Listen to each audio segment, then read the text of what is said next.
ஒரு சின்ன விஷயம் தோணுச்சு.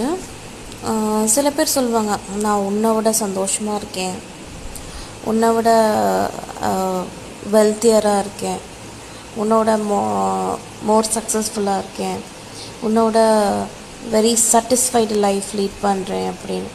உன்னை விட இதில் என்னென்னா, யாரோட லைஃபுமே பர்ஃபெக்ட்லி சக்ஸஸ்ஃபுல்லோ இல்லை சாட்டிஸ்ஃபைடோ இல்லை ஹாப்பியஸ்ட்டு லைஃபோ கிடையாது.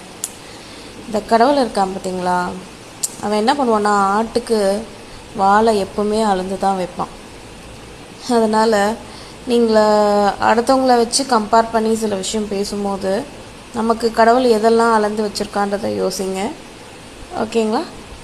தேங்க்யூ.